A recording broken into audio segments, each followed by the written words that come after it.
¿De dónde saca el Capitán América un segundo escudo para entregárselo a Falcon? La realidad es que no hay una respuesta oficial, pero aquí te muestro las teorías más interesantes. Se dice que el Capitán América, cuando va al pasado y se queda con Peggy Carter, en algún punto va a Wakanda. Recordemos que él conoce la ubicación de Wakanda, y ahí, sabiendo lo que iba a pasar y que Thanos le iba a romper su escudo, les dice que le hagan otro. También que Steve Rogers viejo recoge las partes del escudo y le pide a los wakandianos que lo reparen. Que de hecho esta teoría no tendrá mucho sentido, pero pensar que es el mismo escudo que el Capi estuvo utilizando le da más valor sentimental. También se dice que es un prototipo que Tony Stark había creado para el Capitán América y que se menciona brevemente en Spider-Man Homecoming. Según el Capitán América, lo obtuvo después de que Spider-Man recuperara la tecnología robada de Stark. Dime tú cómo crees que el Capi obtuvo ese escudo. ¿Por qué se necesitan chasquear los dedos para activar las gemas del infinito? Infinity War y Endgame están basados hasta cierto punto en los cómics del guantelete del infinito. Esto fue una de las razones para elegir el chasquido, ya que en ese cómic las gemas se activan chasqueando los dedos, pero realmente para activarlas no es necesario este movimiento. Esto se comprueba porque Nebula en los cómics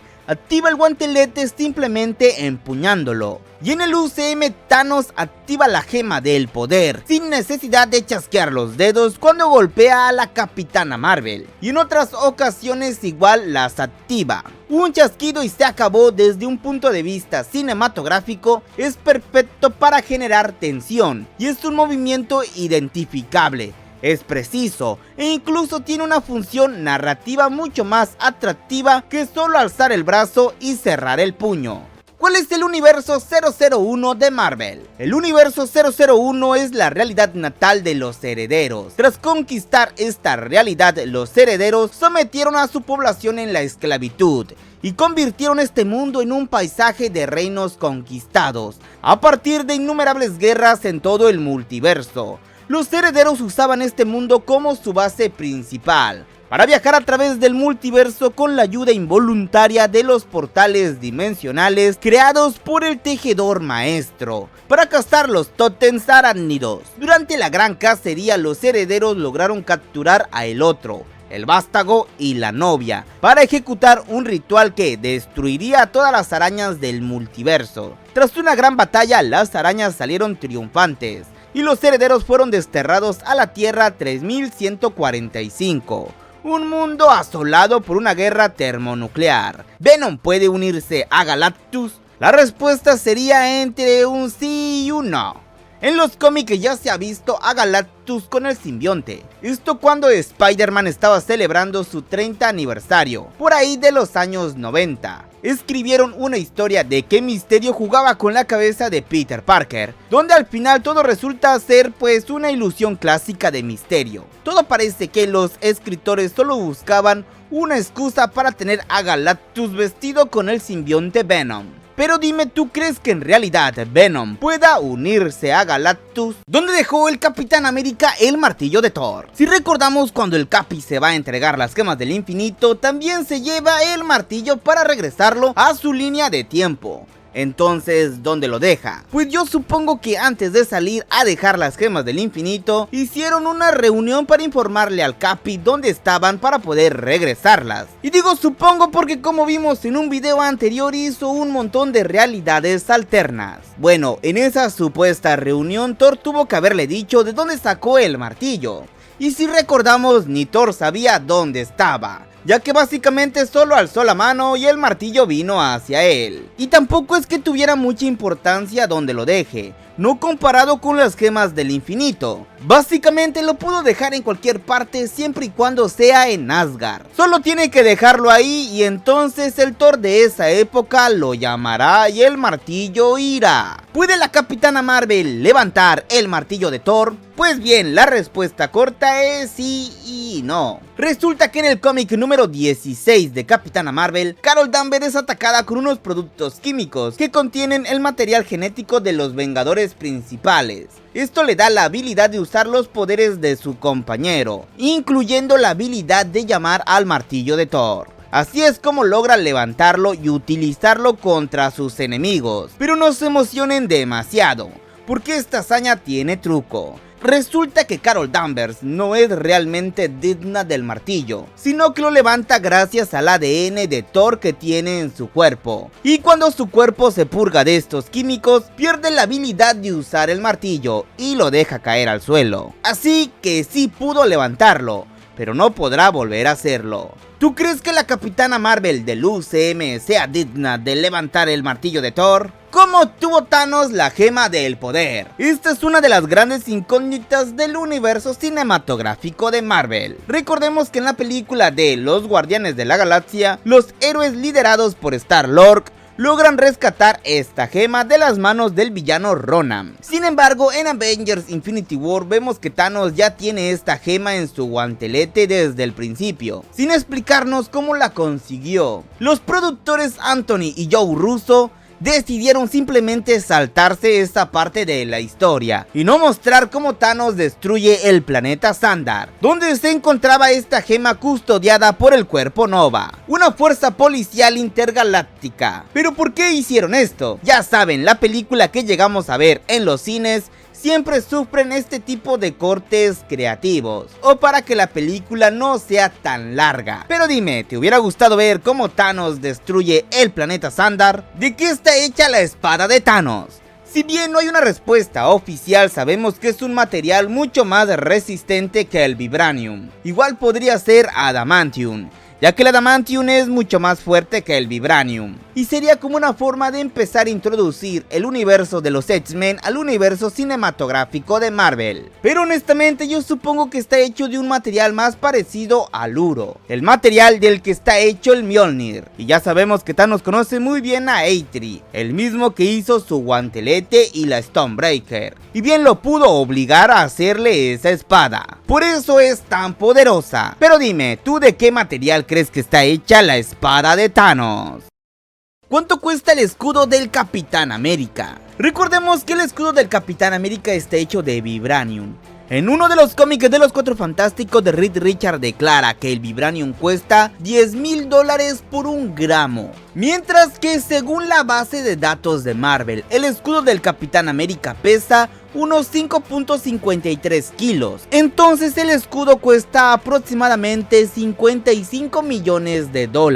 El Capitán América carga una fortuna en las manos. Con ese dinero te comprarías 55,000 iPhone 14. Y pensar que Thanos rompió una fortuna con su espada. Sí, igual el Capi levantó las partes para llevarlos a la casa de empeño. Pero sin duda alguna el Capitán América sabe dar regalos muy buenos y caros. Solo pregúntenle a Falcon. ¿Deadpool puede levantar el martillo de Thor?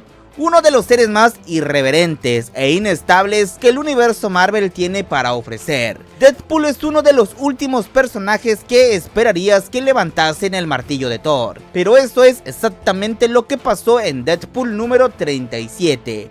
Más o menos.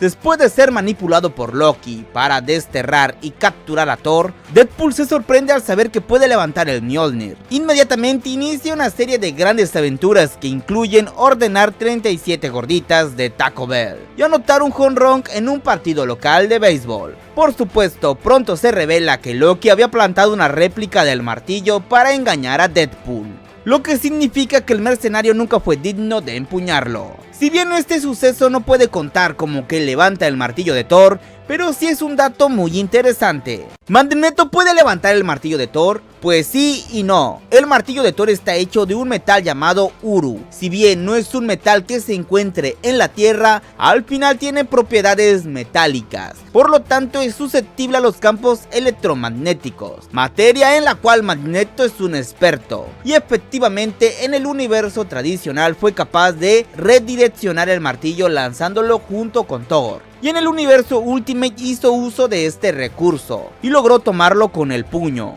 Entonces sí puede levantar el martillo, pero la pregunta ahora sería, ¿puede usarlo así como por ejemplo lo usó el Capitán América en Avengers Endgame? La respuesta es no, porque el encantamiento que le hizo Odín al martillo dice: quien posee el martillo y sea digno obtendrá el poder de Thor.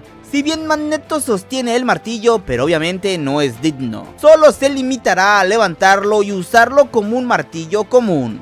¿Puede Superman levantar el martillo de Thor? En una colaboración entre Marvel y DC se pudo dar, en Avengers y la Liga de la Justicia número 4 del 2004. Este número especial incluye una portada que fácilmente puede ser calificada de épica, con Superman levantando el escudo del Capitán América y el Mjolnir en una batalla contra Krona. Krona vence gran parte de los Vengadores y la Liga de la Justicia, que en este momento era liderada por Superman. Fue así como el Hombre de Acero logra levantar el martillo y atacar. Más tarde, Thor le revela al kryptoniano que Odín quitó por unos instantes el encantamiento del martillo, para que permitiera que cualquiera pueda levantarlo. Gran parte de ello es porque el padre de Thor confiaba que el Mjolnir estaría en buenas manos con el Hombre de Acero. Si bien Superman no puede levantar el martillo a voluntad, queda registrado que ya lo ha hecho.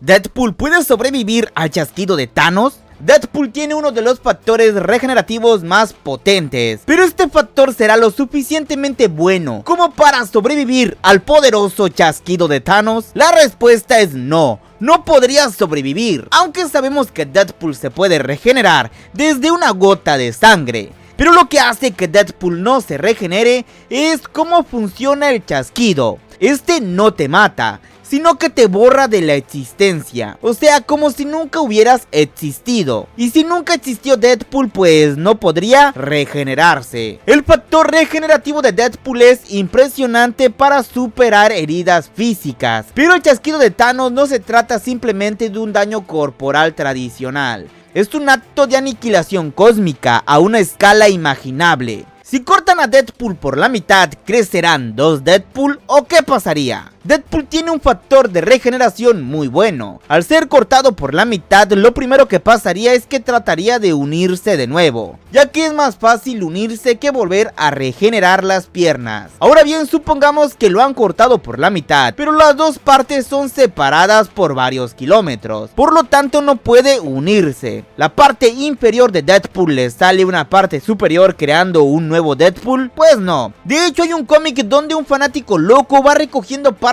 del cuerpo de Deadpool, que va perdiendo en las batallas guardándolas en un refrigerador. Eso quiere decir que en algún momento solo tuvo una parte, ya sea un brazo o una mano, pero no se regeneró otro Deadpool, hasta que por error las partes se tocan, creando a Evil Deadpool, que sale más feo que el Deadpool normal. Al final Deadpool mata a ese otro Deadpool. ¿Por qué el que Loki y Sylvie se agarren de las manos crea un evento Nexus? Si recordamos, Loki nos explica que si están en un lugar que va a ser destruido y no queda ningún sobreviviente, no hay nada que genere ahí un evento Nexus. Pero cuando se va a destruir el planeta donde está Loki y Sylvie, se agarran de las manos y se genera un evento Nexus. ¿Pero por qué? La realidad es que el que se agarren de las manos no genera un evento Nexus como tal. Lo que está generando ese evento Nexus es que ellos dos van a morir ahí. Y ese no es el plan de aquel que permanece. Él quiere que lleguen a él. Y si estos dos mueren, el plan no se realizará. Por lo tanto, ellos deben de ser rescatados. Aquel que permanece le explica a Loki y a Sylvie que los estuvo guiando en cada momento para que lleguen a él.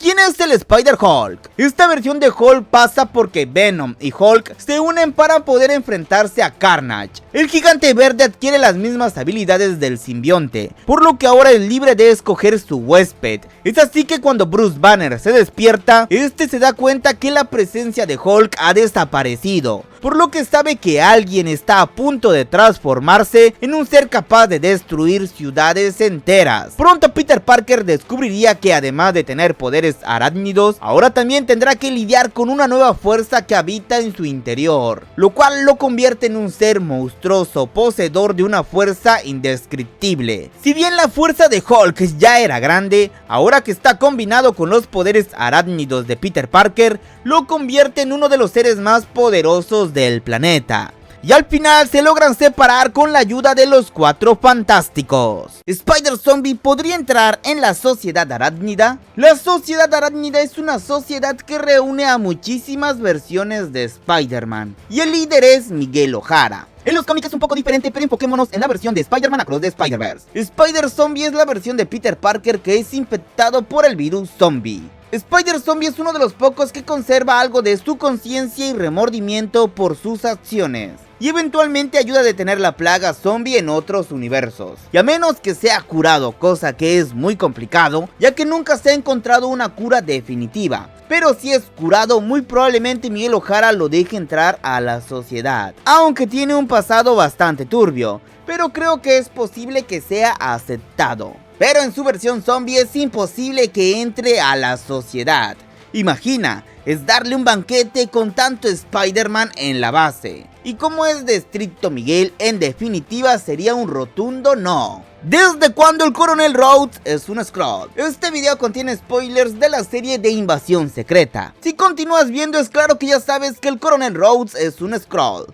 Y la verdadera pregunta es ¿desde cuándo? En el último capítulo no responden esta pregunta directamente, pero dejan algunas pistas como la vestimenta que tiene. Y es una bata de hospital, la misma que tiene en la película de Civil War, después del accidente que provocó Visión. Así que podríamos asumir que cuando está herido fue cuando lo cambiaron. Y otra cosa que sugiere que fue en ese momento es cuando es liberado al final de la serie. Él es el único que necesita ayuda para caminar. ¿Por qué? Bueno, porque nunca se recuperó del accidente. Y si eso es así, el coronel regresará a una realidad bastante cruel. Una donde ya no existen los Vengadores, y sobre todo, una donde su mejor amigo Iron Man ya no está. Pero esto es solo una teoría, tal vez después expliquen desde cuándo es un Skrull. Lo más seguro es que aclaren todo en su película. Marvel ha creado al ser más poderoso de todo el UCM, y eso pasó en la serie de Invasión Secreta. Bueno, al final de la serie vemos que el Skrull llamado Gravit pone el ADN de todos los Vengadores que recolectó Nick Fury en su máquina, que le permite transferir esos poderes a su cuerpo. Pero también los obtiene la Skrull buena. Ella mata a Gravit, pero el punto es que ahora esta Skrull es muy poderosa, ya que tiene los poderes de Thor, Thanos, Hulk, Capitán América, Drax, Mantis, Abominación y otros, y sobre todo los poderes de la Capitana Marvel, aunque no por eso es invencible,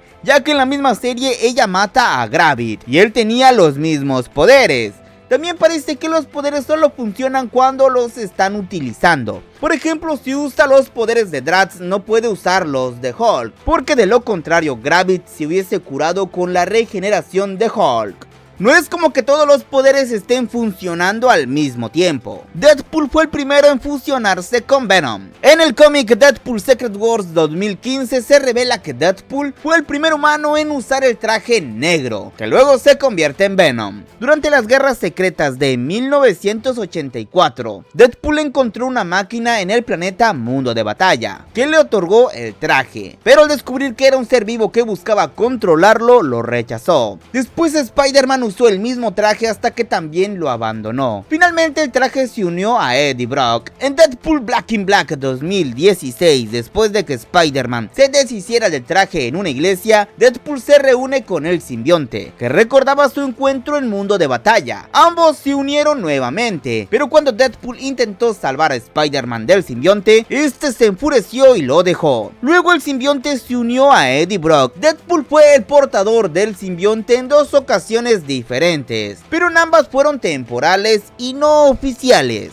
Deadpool tuvo una influencia importante en la personalidad del simbionte. ¿Qué pasó con las mujeres embarazadas cuando Thanos chasqueó los dedos? Esta es una de las grandes incógnitas que dejó Avengers. ¿Qué pasó con las mujeres embarazadas? ¿Qué tal si ella desaparece pero el bebé no? ¿Quedó el bebé ahí en el suelo tirado? ¿Y qué tal si el que desapareció fue el bebé? ¿Y cuando Hulk chasqueó los dedos, la señora se volvió a embarazar? ¿Y qué tal si la señora ya había muerto al momento de regresar? ¿El bebé apareció en la tumba de su madre? Sí, la verdad, muchas preguntas y pocas respuestas. Y al final es una cuestión de interpretación, ya que esto no se aborda directamente en la película. Así que la teoría más aceptada sería que las gemas del infinito percibieron a la mujer embarazada y a su bebé como un solo individuo, una unidad inseparable, en lugar de considerarlos como dos entidades separadas. Cuando Thanos realizó el chasquido, las mujeres embarazadas que desaparecieron lo hicieron con sus bebés, y las que no desaparecieron también se quedaron con sus bebés. ¿Qué pasa con las telarañas que va dejando Spider-Man en la ciudad? La realidad es que no hay una respuesta oficial. La más aceptada es que se desintegran después de un periodo de tiempo, lo que evitaría que se acumulen en la ciudad y causen problemas. De hecho, en una película, el Spider-Man de Tom Holland atrapa al tío de Miles con su telaraña a la cajuela de su carro y le dice que se disolverán en 2 horas. Eso explicaría la telaraña sintética. Pero por ejemplo el Spider-Man de Tobey, que es orgánica, ¿cuánto tiempo dura? En la naturaleza la telaraña común puede durar varios días. También depende de la humedad y otros factores, pero tomando en cuenta que la telaraña de Tobey es mucho más resistente que el de las arañas comunes, podríamos decir que su telaraña puede durar varios días. Así que lo más probable es que en el universo de Tobey, el personal de limpieza de la ciudad sea el encargado de quitar esas telarañas, o esperan a que se disuelvan solas. ¿Alguna vez el vigilante ha roto su juramento? Sí, Uatu ha roto su juramento un par de veces, que si lo ves de cierta manera hasta parece chiste que no puede intervenir.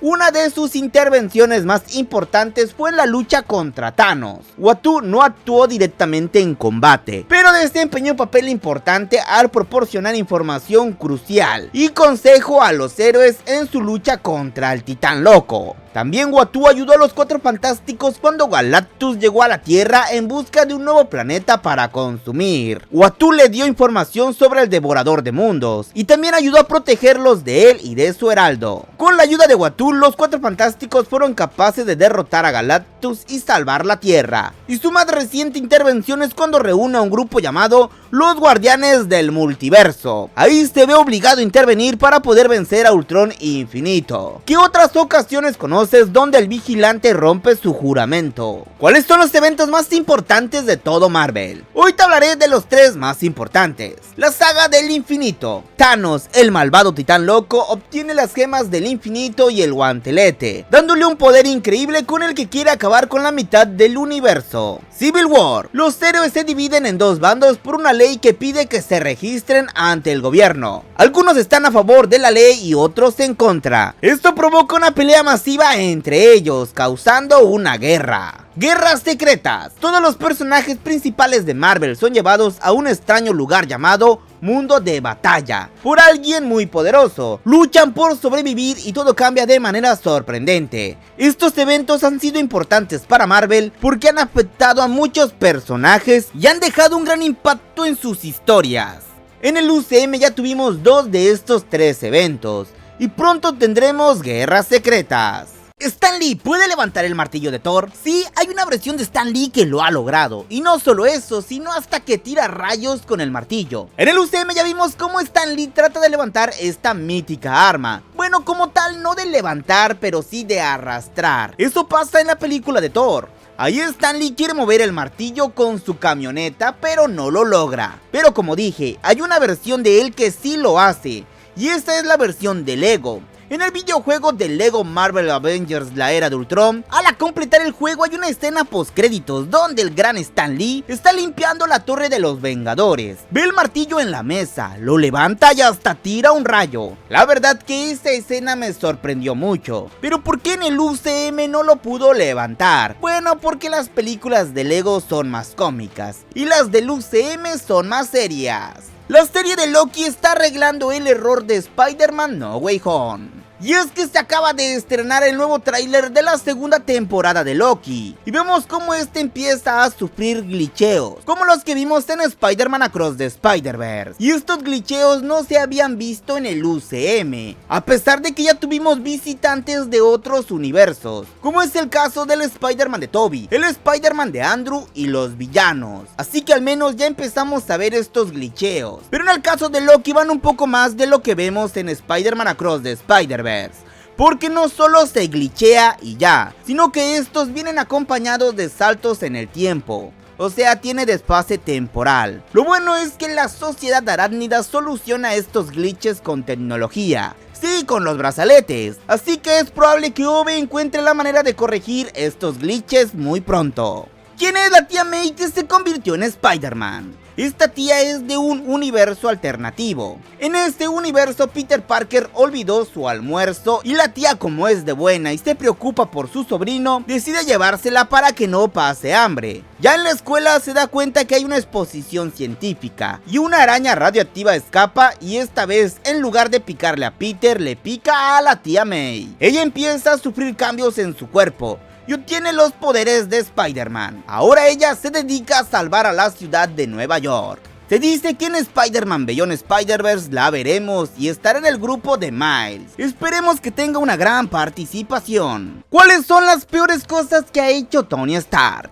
Crear a Ultron. En el UCM, Tony Stark junto al Dr. Banner fueron los responsables de crear a Ultron, una inteligencia artificial que se rebeló contra sus creadores y trató de acabar con la humanidad. Ultron causó la muerte de miles de personas, incluyendo a Quicksilver, y provocó la destrucción de Sokovia. Tony Stark actuó sin consultar a sus compañeros y puso en riesgo al mundo entero por su arrogancia y paranoia. Iniciar la guerra civil. Tanto en los cómics como en el UCM, Tony Stark fue el líder del bando pro registro, que apoyaba la idea de que los superhéroes debían revelar sus identidades y trabajar bajo la supervisión del gobierno. Esto provocó una división entre los héroes, que se enfrentaron violentamente entre sí. Vender armas. Antes de ser Iron Man, Tony Stark amasó una fortuna vendiendo armas al mejor postor. Esto sin duda causó la muerte de muchas personas inocentes. Aunque se redimió, dejó de vender armas y empezó a ayudar a las personas. La vez que el Capitán América se vuelve malo. Esto ocurrió en la historia Secret Empire. En esta trama, el villano Cráneo Rojo usó un cubo cósmico para manipular la realidad y alterar la mente de Steve Rogers, convirtiéndolo en su leal agente. Bajo la influencia del cubo, el Capitán América traicionó a sus amigos y a toda América. Rogers lideró la organización Hydra y tomó el control de los Estados Unidos. Los héroes restantes se unieron para luchar contra esta versión corrupta del Capitán América, y ellos crearon otro cubo cósmico con el cual descubrieron que el Capitán América bueno estaba en otra realidad. La batalla llegó a su punto culminante cuando el Capitán América malvado lanzó el martillo de Thor contra el Steve Rogers original, esperando aplastarlo. Pero para su sorpresa, Steve Rogers original logró levantar el martillo en el aire y devolvérselo al otro, golpeándolo en la cara. El Capitán América malvado cayó al suelo derrotado y humillado. Deadpool puede morir de vejez. Deadpool tiene un factor de curación súper poderoso, lo que significa que puede sanar de cualquier herida y desde una gota de sangre puede regenerarse. Esto lo ha mantenido con vida durante mucho tiempo y lo ha hecho parecer que no envejece. Y es que aunque así fuera, no moriría porque Thanos lo maldijo con la inmortalidad. Esto para que Deadpool y la muerte no puedan estar juntos. Pero en universos alternos, Deadpool ha muerto. En una ocasión lo hizo porque él detona una bomba y muere junto a su hija, porque eso acordaron ambos. Pero hasta el momento no se ha visto que Deadpool muera de vejez en ningún cómic. Pero me atrevo a decir que esto puede pasar, tal vez dentro de miles de años, si ignoramos el hechizo de inmortalidad, cuando su factor de regeneración se vuelva más débil y el cáncer que tiene ataque más fuerte de lo que su factor pueda curar y termine muriendo. Pero ¿tú qué opinas? ¿Por qué Thor sigue siendo digno en Avengers Endgame? Antes que nada, déjame decirte que no hay una respuesta oficial y esta es mi teoría. Pues como vimos, después de lo que sucedió en Infinity War, Thor se volvió, digamos, grosero y borracho. Bueno, eso ya lo era, pero se volvió más borracho y más grosero. Todo porque no le atinó a la cabeza a Thanos, haciendo que entre en una depresión muy fuerte. ¿Y quién no? Solo tenía que apuntar unos centímetros más arriba y el titán loco no hubiera ganado y el mundo no hubiera sufrido tanto. Pero no, hay que pegarle en el pecho. Pero bueno, todo esto lo convirtió en el Thor que vimos en Avengers Endgame. También hay que explicar otra cosa, que como hemos visto en otros videos, el hechizo de Odín es muy ambiguo. Dice, quien no tenga este martillo y sea digno de él, poseerá el poder de Thor. Y la pregunta es, ¿qué te hace digno? Realmente no hay una lista de requisitos tal cual que hay que cumplir para levantarlo, solo ser digno. Si hubiese una lista, podríamos decir, esto no lo cumple y ¡pum!, dejaría de serlo. La primera vez que Thor se vuelve indigno en los cómics es por algo que le susurra Nick Fury en el oído. Las palabras que le dijo fueron: Gorr tenía razón. Gorr es el carnicero de dioses que persigue a los dioses porque cree que se han olvidado de ayudar a los necesitados y por eso deben morir. De hecho, en la película de Thor, Amor y Trueno vemos al carnicero de dioses y muchos llegamos a empatizar con él. Realmente los dioses son muy egoístas. Pero bueno, en los cómics Thor se da cuenta de que él y el resto de los dioses no son dignos de admiración, ya que son criaturas vanas y vengativas, lo que hace imposible que Thor use el martillo. Técnicamente él no se considera digno y por lo tanto deja de serlo, pues eso no aplica en el UCM ya que ni él sabía que seguía siendo digno. Porque cuando viaja a Asgard llama al martillo, y cuando llega grita aún soy digno, mostrándose que de alguna manera él ya no se consideraba así, o más bien tenía la duda de seguir siendo digno. Si bien no era para nada un ejemplo de Dios, menos de un líder para su pueblo, pero decide hacer lo correcto y ayudar al resto de los Vengadores, porque ustedes creen que decidió ir con Hulk y con Rocket porque hay cerveza en la nave. Lo cierto es que no se sabe por qué sigue siendo digno, o más bien por qué no lo sería, pero la respuesta más clara es que así lo quisieron los escritores, porque si no el Capitán América no hubiera tenido la oportunidad de demostrar que es digno, y no hubiéramos tenido una de las mejores escenas de todo el UCM. Y sí, Marvel es muy confuso, y hay muchos agujeros de guión, pero a mi parecer Thor no tenía motivos suficientes para dejar de ser digno. Me vas a decir, amenaza a un niño, pero ¿por qué lo hizo? Defendía a su amigo, y no era un líder como ya había dicho, pero él sabe eso, y por eso deja a Valkyria como reina. Pero debido a que no hay una versión oficial, y honestamente no creo que la haya, porque es más que obvio que Marvel considera que lo que hace no es suficiente para no ser considerado digno. Pero como siempre, tú tienes la última palabra. Las peores cosas hechas por Spider-Man. Una de las peores cosas que ha hecho es no detener a un asaltante, que a su vez asesina al tío Ben. Este hecho, aunque necesario y es un evento canónico, no deja de ser algo malo, ya que está viendo que una persona está cometiendo un delito y él por venganza lo deja escapar. Besar a Gwen Stacy. Siempre se le ha recriminado a esta Mary Jane por, entre tantas cosas, ser infiel. Pero Spider-Man también lo hace al momento de besar a Gwen Stacy en frente de muchas personas. Y sobre todo en frente de su futura esposa. Sin duda, esta es una de las peores cosas que le ha hecho Spider-Man a Mary Jane. Y su versión de zombie es el que más cosas malas ha hecho, como por ejemplo matar a sus amigos y familiares, incluyendo a Mary Jane Watson, la tía May y el Dr. Octopus. Comer carne humana, incluyendo a personas inocentes y a otros superhéroes. También intentó propagar el virus zombie a otros. En los cómics cualquiera puede usar el guantelete del infinito. Sí, en los cómics cualquier personaje puede usar las gemas del infinito. De hecho, en el UCM también cualquiera puede usar las gemas. La diferencia es que la versión del UCM causan daño al portador, como lo vimos con Thanos, Hulk y el mismo Iron Man. Pero básicamente en los cómics cualquiera puede usar las gemas sin que estas le causen algún tipo de daño. Diferencias del guantelete del infinito del cómic al UCM. En los cómics el guantelete del infinito fue creado por Thanos. Él quería impresionar a la muerte, de la que estaba enamorado. Para conseguirlo eliminó a la mitad del universo con un chasquido. En los cómics el guantelete del infinito fue forjado por los enanos de Nidavellir, siguiendo las órdenes de Thanos. Él quería traer el equilibrio al universo, eliminando a la mitad de sus habitantes al azar. En el cómic el guantelete del infinito puede ser usado por cualquier persona que lo poseyera, sin importar su fuerza o resistencia. De hecho, Nebula le arrebata el guantelete a Thanos y lo usa para derrotarlo. En el UCM el guantelete del infinito solo puede ser usado por seres muy poderosos, ya que las gemas del infinito emiten una gran cantidad de energía que podía dañar o matar a los usuarios. Por ejemplo, Thanos, Hulk y Iron Man sufren graves heridas al usar el guantelete, y para Iron Man estas heridas fueron mortales. ¿Sabías que en la línea temporal del universo cinematográfico de Marvel, los hechos ocurridos en las películas de Iron Man 2, El Increíble Hulk y Thor sucedieron todos en la misma semana? Esto quiere decir que en la misma semana se vio el ataque de Hulk, Abominación el Destructor y del Látigo Negro. Esta también se conoce como la Semana de la Furia, y no por el director de S.H.I.E.L.D., sino porque los pobres ciudadanos tuvieron que lidiar con tantos desastres. Imagínate tener que ir al trabajo o a la escuela mientras hay una batalla entre dioses y monstruos en la calle. Seguro que muchos pidieron vacaciones o se mudaron a otro país. Y lo peor es que nadie les avisó que era solo el comienzo de una era de superhéroes y villanos.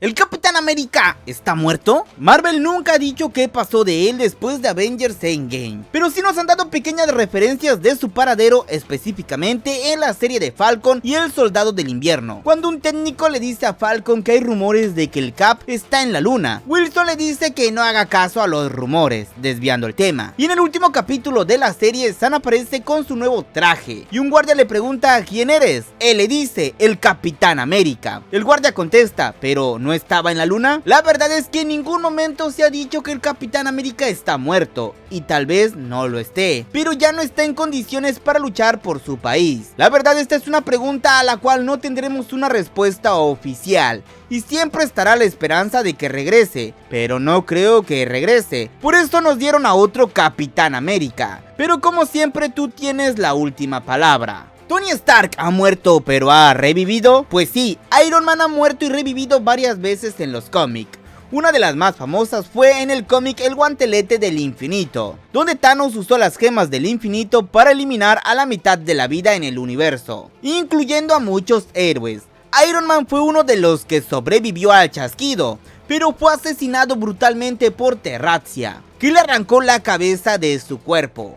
Más tarde, Terrazia llevó la cabeza ante el Titán Loco, presumiendo que lo tenía como trofeo. Por suerte, después de que Nebula le quitara el guantelete a Thanos, Adam Warlock usó las gemas para revertir el tiempo y revivir a todos los que habían muerto, incluyendo a Iron Man. La verdad que esta muerte estuvo bastante cruel, y Iron Man no murió de manera heroica como lo hizo en el UCM, porque el universo 616 es el universo principal de los cómics. ¿Qué lo hace especial?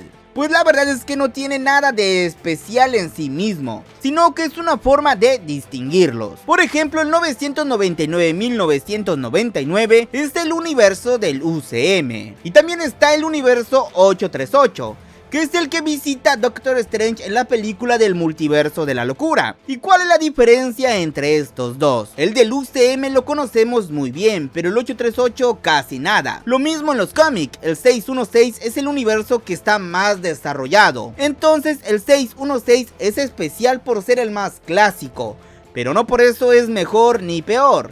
Cada universo tiene su propio encanto y su forma de contar las cosas. ¿Notaste este grave error en Spider-Man Across the Spider-Verse? No, la verdad ni es grave, pero sí es un error de continuidad. Este está en que, si recordamos, Spider-Man Into the Spider-Verse sucede en el 2018.